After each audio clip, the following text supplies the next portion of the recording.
Hello, welcome back to the Games Kingdom. My name's Carl King and today we're going to be looking at Ice by This Way Games. Now this is a Kickstarter that I backed about 2.5 years ago, and due to various issues that they've had with this, I only got this a couple of weeks ago, even though it had been in the UK for about 6 weeks. From getting to the UK to getting to the UK fulfillment and for them to send it out, it took a further 6 weeks. And as I say, all in all about 2.5 years, and some of that late delay was due to customs and excise and import issues, which in the sort of days of we've been in Brexit now for a couple of years really should have not been an issue, but we don't really know what those issues were, just that they were import and customs issues. So as I say, the delay on this 2.5 years really should not have been that long in my opinion, especially as my latest Kickstarter has only turned up this week, and that was only done in December of last year 2022, and about 10 months later it turned up, and it's equally or no more complicated a game stroke components as this one. So anyway, let's get back to why we're here. This is the game itself. We'll put the books and things to one side. So we've got some boards. Now the board is a multi-layered board, and we'll have a look at that in a minute. But what we do have are some player boards, so we'll just move this out of the way. So there are seven different factions that you can play. They all have their own unique individual sort of in-game power stroke ability.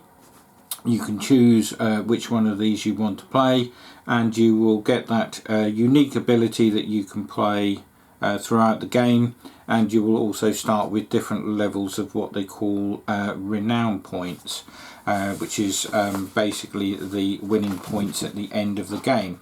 So the boards are dual layer, as you can see.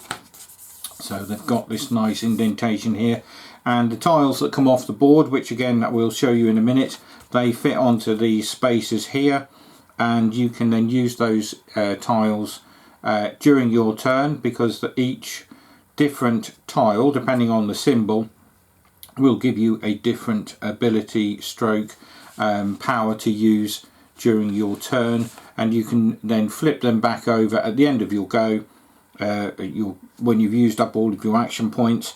And then when you start the next turn, because there's 10 rounds in the game, when you start the next round they all flip back over and become live again. You can also use them to what's called send them to the city.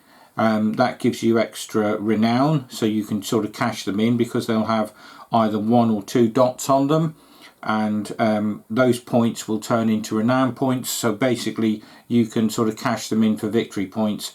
You can actually spend some of those victory points during the game to give you extra actions, because you've only got a certain amount of things that you can do.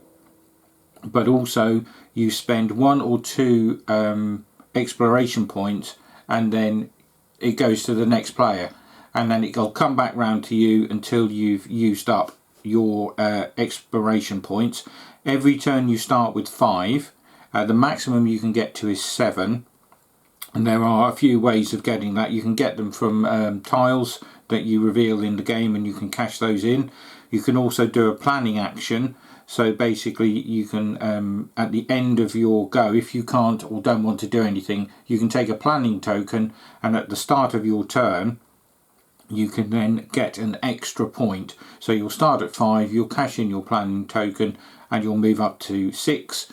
If you've got a snow tile that you've taken from the board during a previous turn, because you can keep them in hand, some of them, until they are spendable, or you want to spend them.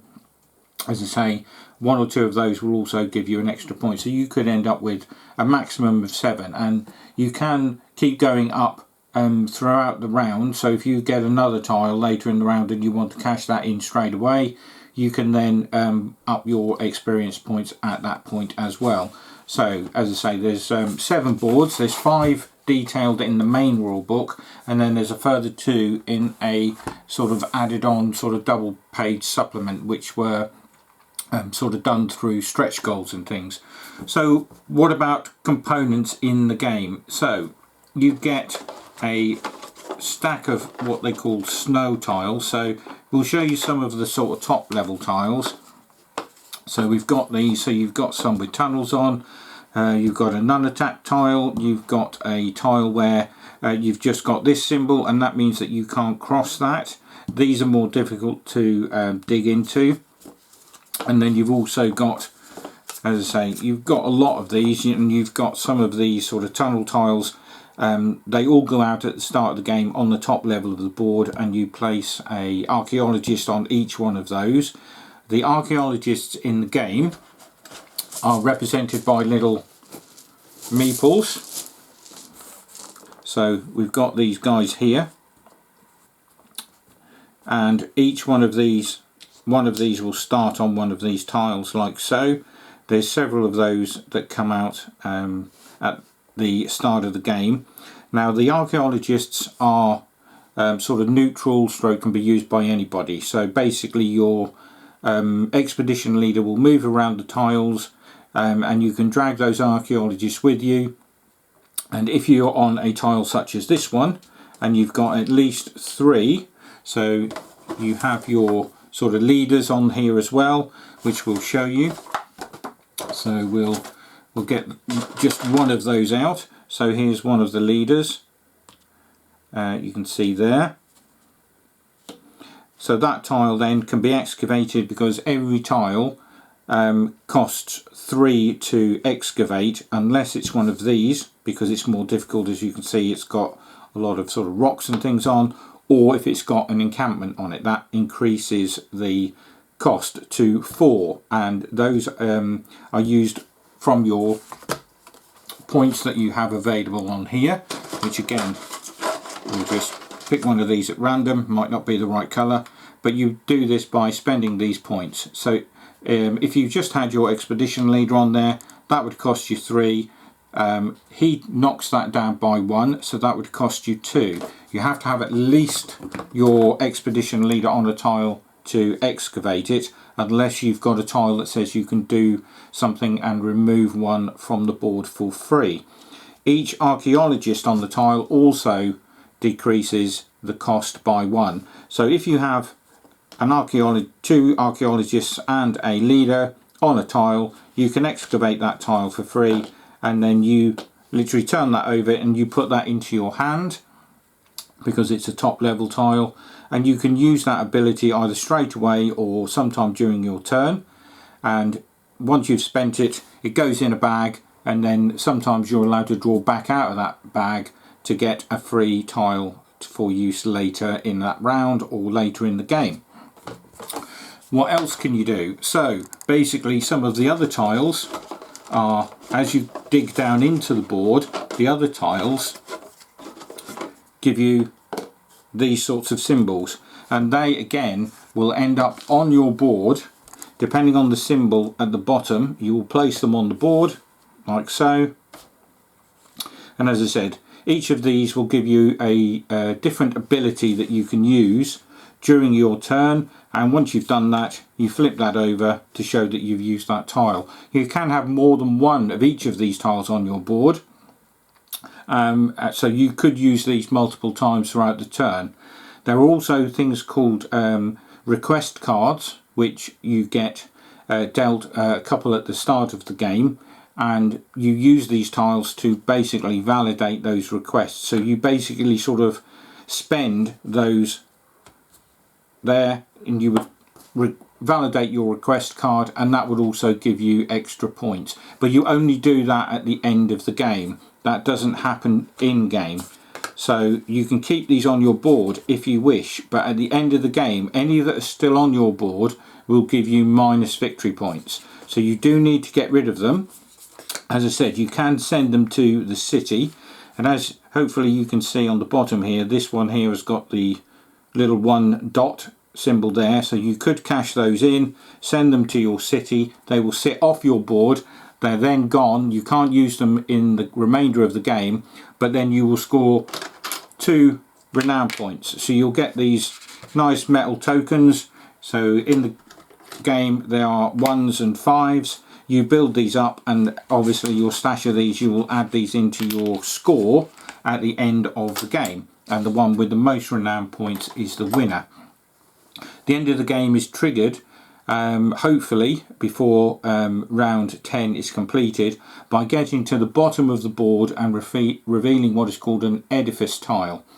So these edifice tiles are these ones here, and they've got this sort of constellation symbols on the back, and then you reveal these. Now they don't actually do anything other than they are all very nicely done.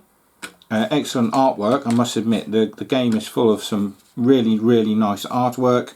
And you reveal one of these, you turn it over, it doesn't do anything, doesn't go anywhere, and then you finish your turn, everybody else has a turn, comes back to you as the person who revealed this, you get one more go, and then that's the end of the game. And then you do the adding up process from your scoring cards. There are things called decrees, which are public objectives which anybody can do, and again this is done by validating with your tiles that you've collected. But don't forget, if you've still got some on your board and you can't use them to validate anything, or use them for your request cards that you may have built up throughout the game, then each one of these is going to give you minus victory points.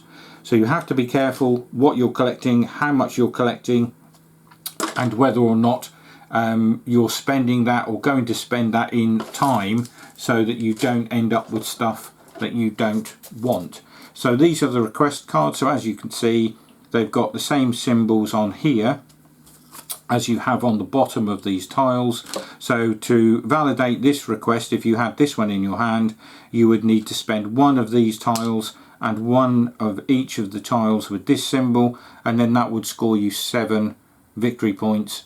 But you only do these at the end of the game. So again, you've got to do that sort of, do I put them in the city and get some renown straight away, and then miss the chance of potentially validating this request at the end of the game? But as you can see, there's all sorts of different ones here, and they've all got different points values.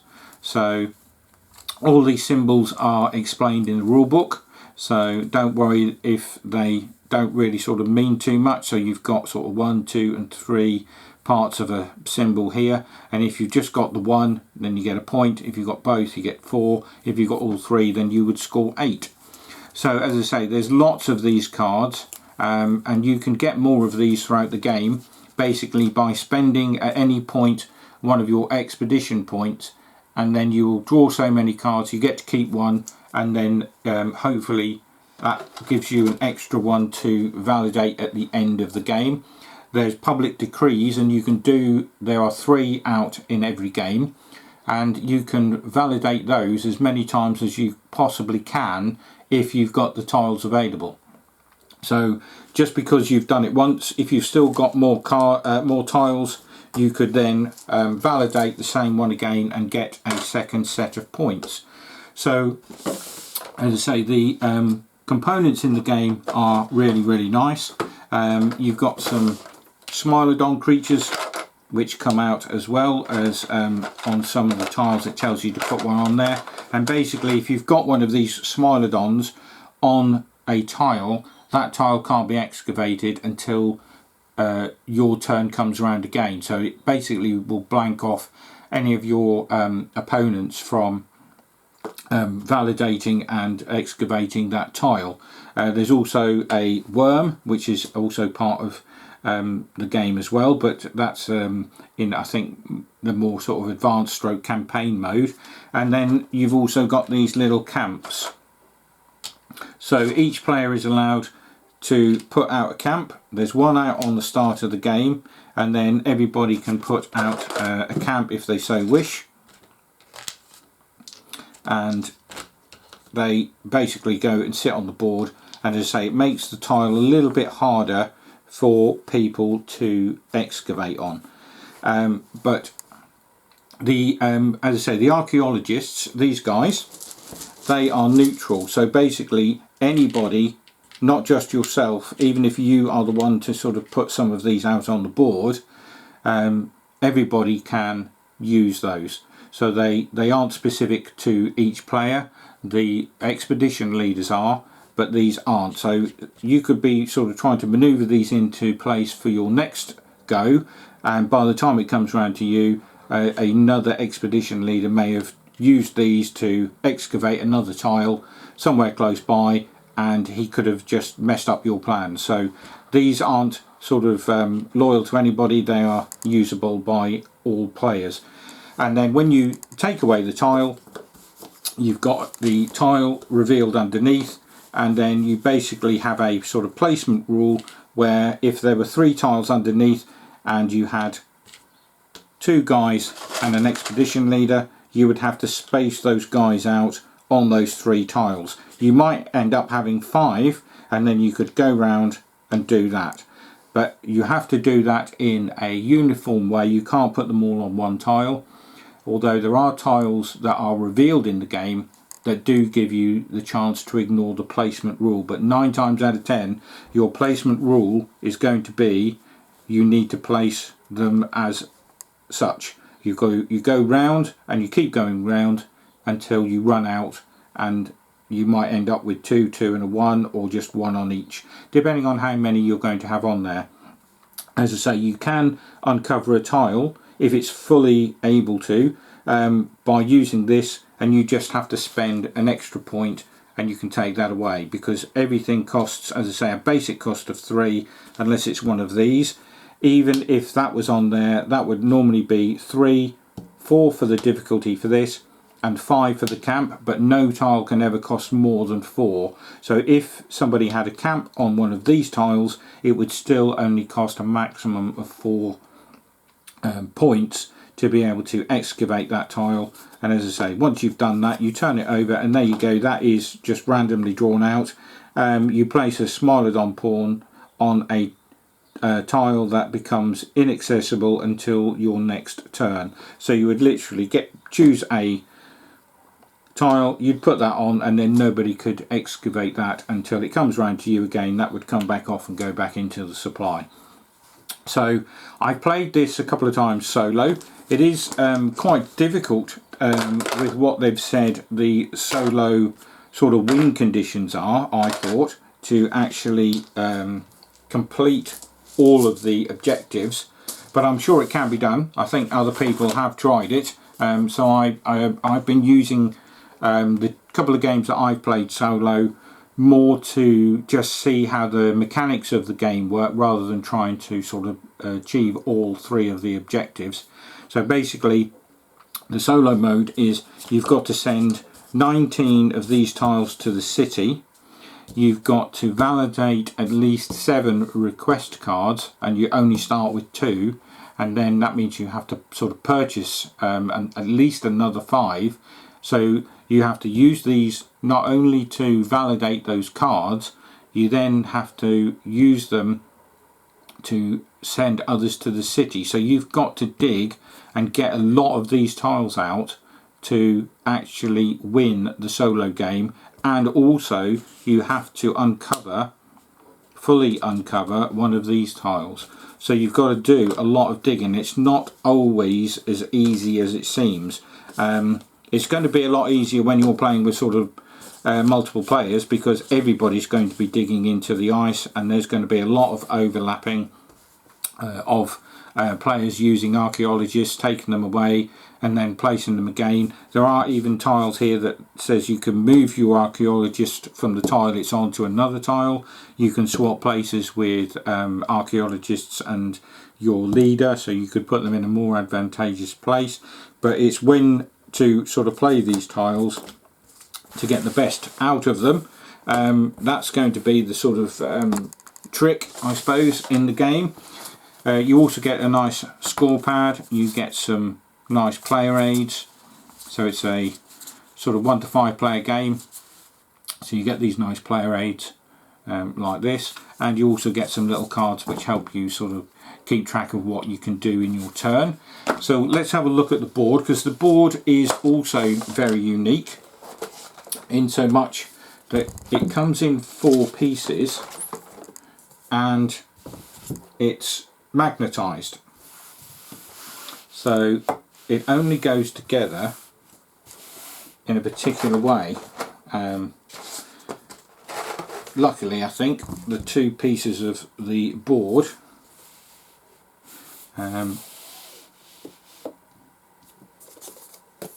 if I've got this right, let's have a look.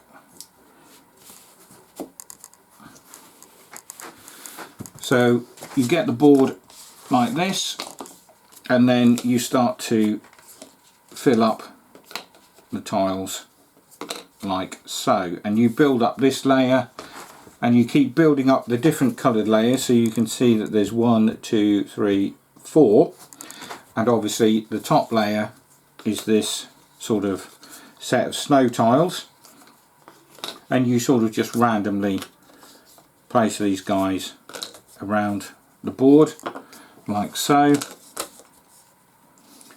Obviously, as you can see here, we've not built up the rest of the board here, and then eventually that will sort of come out and they'll be on the top layer out into the middle here, because you'll have built up each of these layers.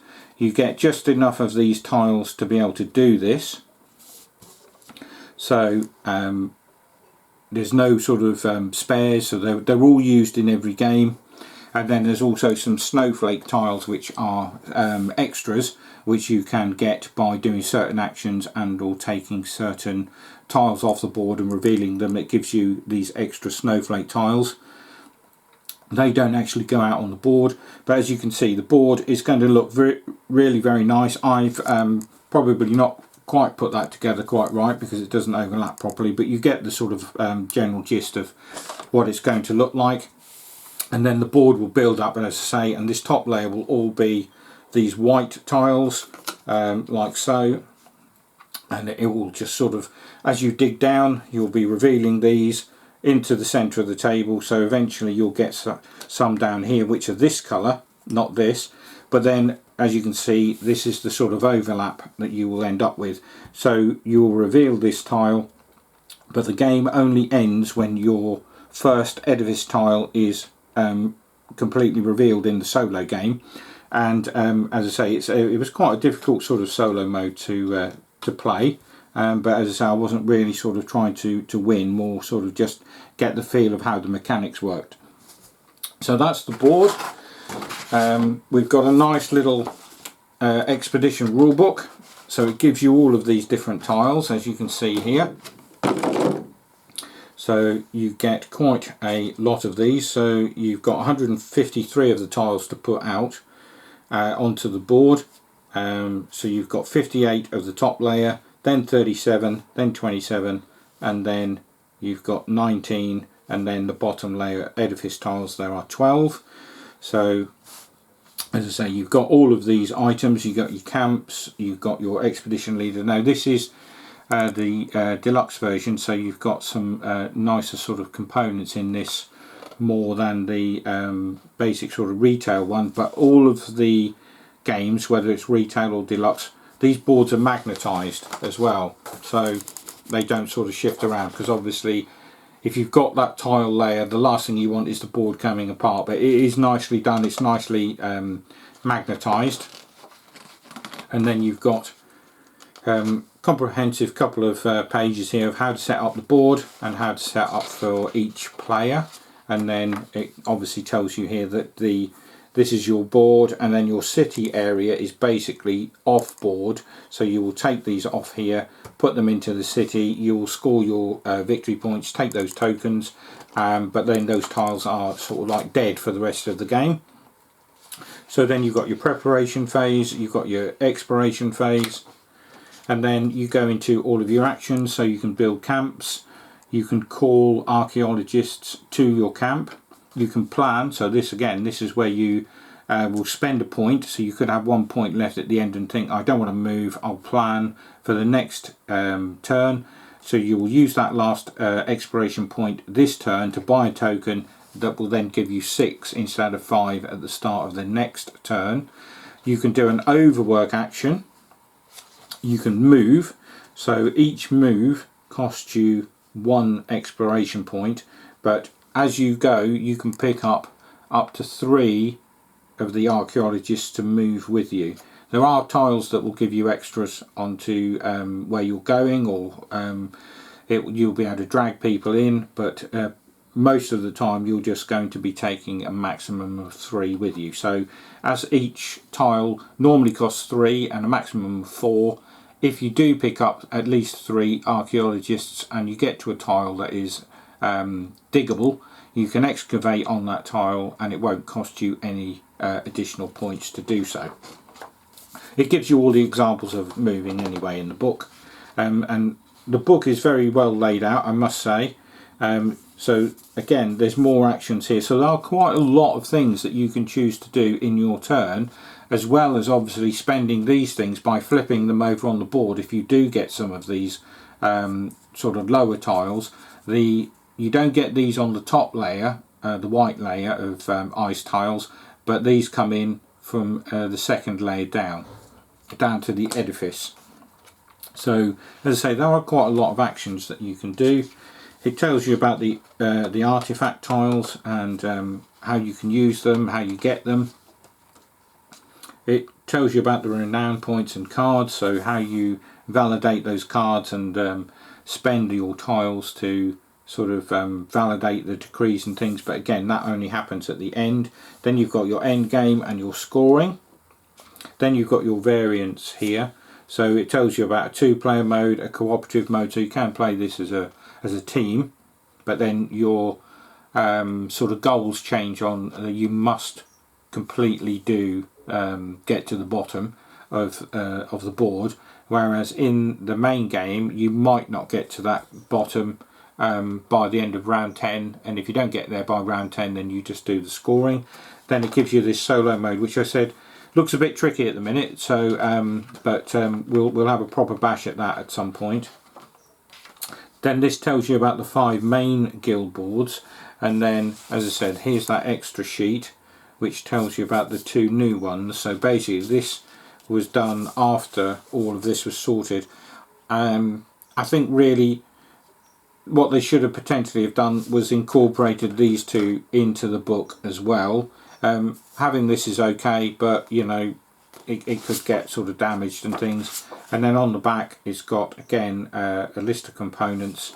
So you've got your core box and your collector box, so it'll tell you what the differences are. So as you can see, in the collector's box you get these nice screen printed components, and it also gives you on here, there are some extra logbook cards, which are basically the logbook cards. You turn one over from turn 2 and it's basically like an event that will have an impact on the day that you're playing, and will affect everybody.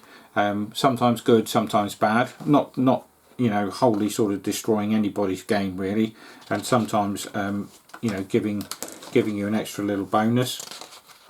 So then it tells you about all of the tiles, your snow tiles, expedition tiles, your elders tiles. So again, you know, you've got all of these sort of things. There's nice artwork in the book as well as obviously on the tiles, so it's showing you all of the tiles that you get on each of the layers. Tells you about the logbook cards. As I say, they're basically just an event card. Your decree card, so you'll have 3 of these out each game. It does tell you to start from your first game, the ones with the little white sort of diamond at the bottom, and then from there you just literally would shuffle the deck and deal out 3, and then everybody has a chance to get these at the end. They're public, so anybody can validate those as many as possible, and they say that it shows you at the bottom how many points you're going to score by validating each of those public decrees. Then you've got your request card pages, and it shows you the list of request cards that you've got and that potentially you could get either dealt at the start of the game or pick up by spending extra points. You've got your glossary at the back here of just sort of like telling you a little bit about each thing that happens or potentially is in the game. So like your non-attack tiles, and it'll tell you the page that it's on so you can easily refer to it.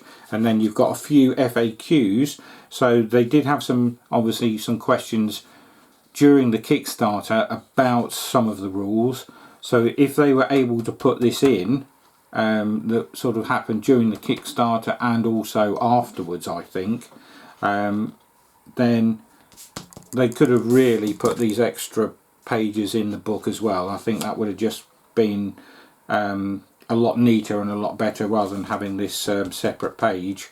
And then obviously you've got some links on the back here. You've got some sort of QR code type links where you can go on and see some sort of how to play videos. But if you check out either their website or BGG or even the Kickstarter, you'll see that. And then obviously you've got your credits and acknowledgements, and then on the back you've got an iconography chart of the symbols within the game.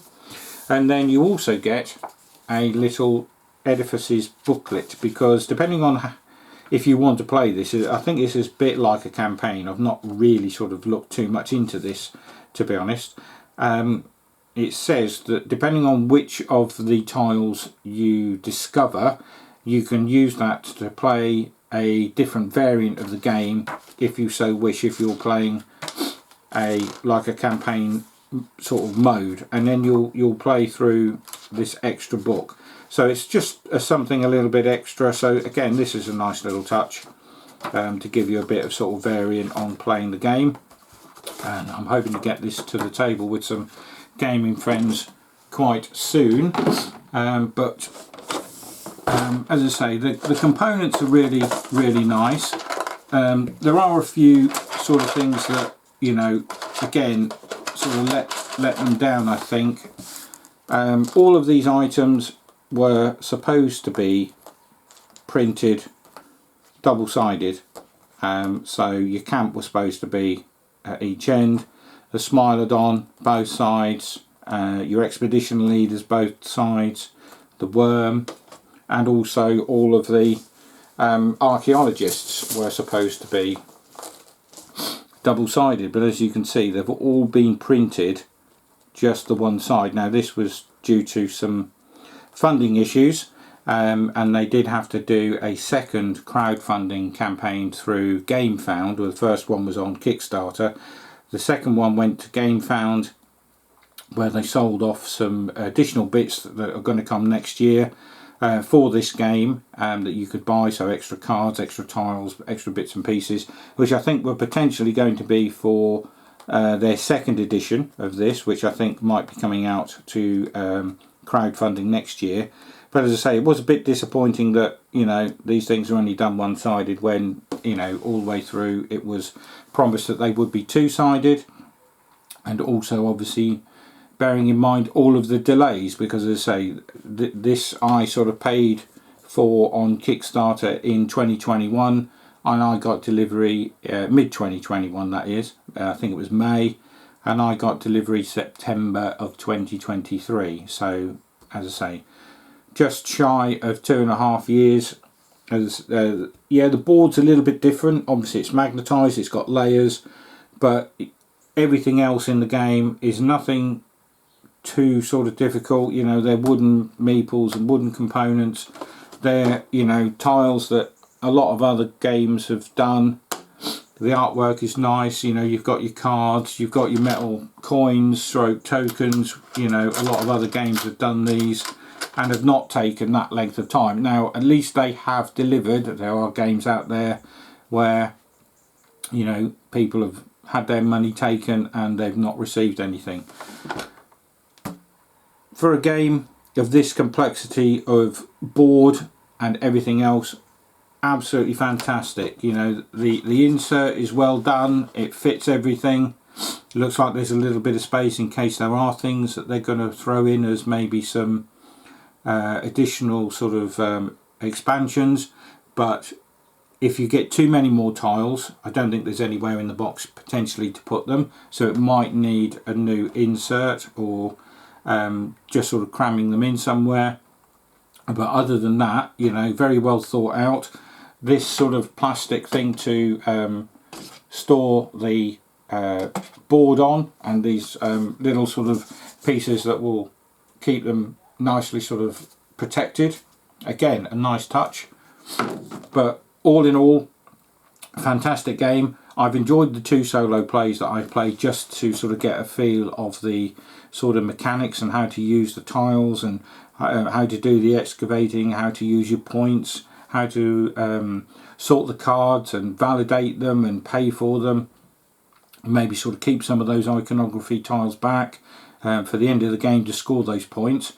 I may just see how the solo mode goes and just do it as something I don't normally like, which is beat your own score, because I think unless you get the right things out, doing all of those tiles and validating all of those different tiles is going to be very difficult, as well as digging down into the bottom layer and fully uncovering a tile. Not just showing the tile off, you have to fully uncover one of the bottom ones. So you've got to dig down, a lot, as well as sending this stuff to the city, and also validating 7 request cards. So that's a lot of tiles you've got to have at the end of the game, or by the end of the game, saved up to actually win the solo mode. So as I say, I'm going to see how that pans out.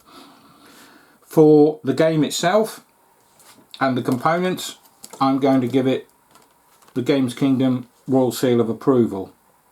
For some of the issues that they had and some of the delays that they had, that wasn't great for me, and sometimes their communication was very good, and other times, you know, right near the end, you know, waiting a further 6 weeks from the docking of the boat for them to start shipping out the games, and then the fulfillment hub asking you to confirm your address, and then waiting another 7 to 10 days for everybody to do that, when people had been doing that through the previous 2.5 years, I just think was too much. Too many delays, too many reasons for not sending the game. And again, at the end with the fulfillment hub, that just was one too many for me. But the game itself, how it is, how it has played so far, fantastic. So really looking forward to getting this to the table with a group of gaming friends and see and get their opinions on it. If you've got a copy, let me know your thoughts about not only the game but how the campaign went for you. And if you're interested, then have a look at my YouTube channel, The Games Kingdom. It's at this address, and you know, please click on this, a like on this video if you wouldn't mind, and it would be great if you would subscribe to the channel as well. Plus check on my Facebook page, and you know, I will sort of put this on various sites, so it will get sort of put out on different sort of social media pages. And at the minute I am running a competition. I'm trying to build up my subscribers, so once we hit 250 and then 500, I'm going to randomly draw a name from all of those subscribers at the 250 point and the 500 point, and I'll contact them and I will send them a free game. So if you want to be in with a chance of that, then as I say, just go onto the channel, click on subscribe. You'll get notified when I put any more of these up. My next one will probably be Ceres, which is the game that I mentioned earlier that funded last December and was also delivered just last week. And we'll sort of try and get that out in the next week or two. But yeah, there's lots of other ones up there, not just unboxings and these sort of reviews and things, but there are a few playthroughs as well, and there are some things there of items that I've sort of had figures and sort of painted up and stuff like that. So please check out the other content, and until we're back with the next one, it's bye for now.